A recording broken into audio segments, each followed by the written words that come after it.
ขอสดบาทหนึ่งคักนะ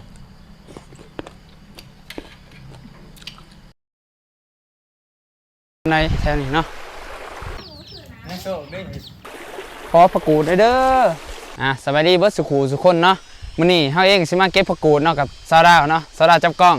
นี่ทางสิไปเก็บเนาะหัวอีลุมผู้เนาะหัวอีลุมนี่ดาวมุกตีผู้ทางนี้เนาะหัวเฮาสิไปทางลุมเลยเนาะไปกันเลยไปเนาะย่านมันค่ำนะไป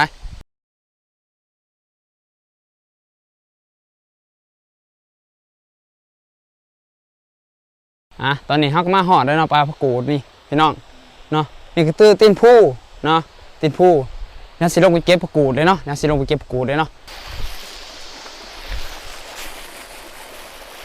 นี่ก็คือมาหอดเลยเนาะน่าจะขามไปเก็บเลยเนาะเพิ่นว่ายาผักกูดเขาก็เลยจัดให้โดยแล้วเนาะเดี๋ยวเนาะขอผักกูดเด้อ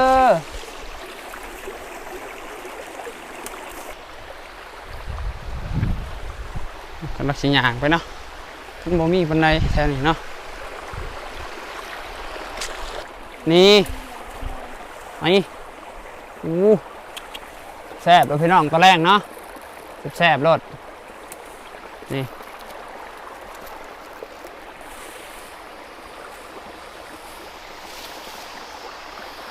พี่น้องนะ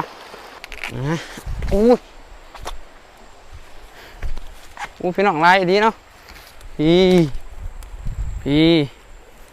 แซ่บเลยพี่น้องนี่แซ่บตะแรงเนาะสุกกินตะแรงนี่พี่น้องพี่ร้ายอีดีพี่น้องเบิ่งพี่มีแต่ป่าผักกูดได้นี่พี่พูนเนาะแมนเบิร์ดพี่น้องเดี๋ยวสิเก็บผักกูดเนาะตะแรงเนี่ยเขาสิมาเห็ดสุกกินเนาะสุกกินพี่น้องกินน้ำกันเนาะไปเราเก็บผักเลย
โอเคเนาะหลังจากเก็บพักแล้วเนาะพี่ในไร่เติบนี่ในไร่เติบเนาะ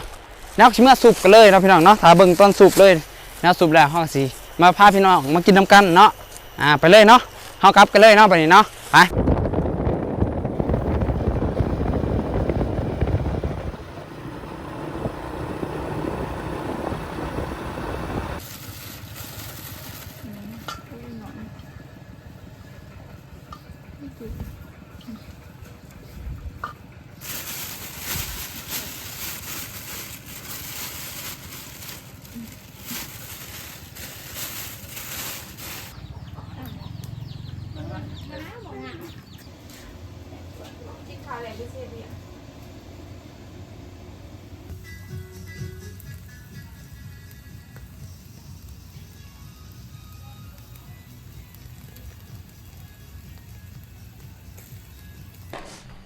นี่กันเรียบร้อยเบิดเลยเนาะ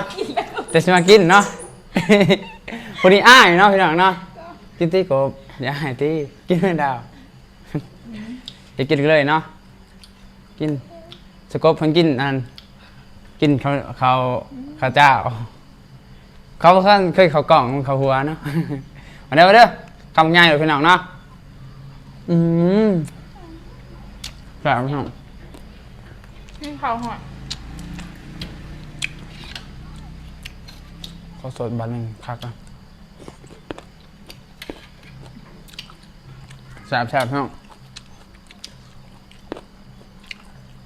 แล้วก็กินข้าวบุอิ่มเนาะมันกินข้าวอยู่แจ้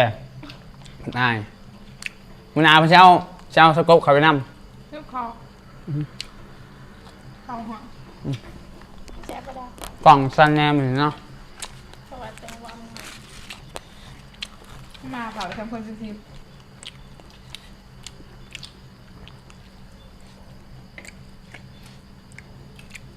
ยังสิกินเลยเนาะนี่เปล่า สกบยังกินไม่อิ่มนะหาเพียงอยากกินพักหาเพียงว่ามันมุกากิน ดึกเอาไปถูกมันเบิร์น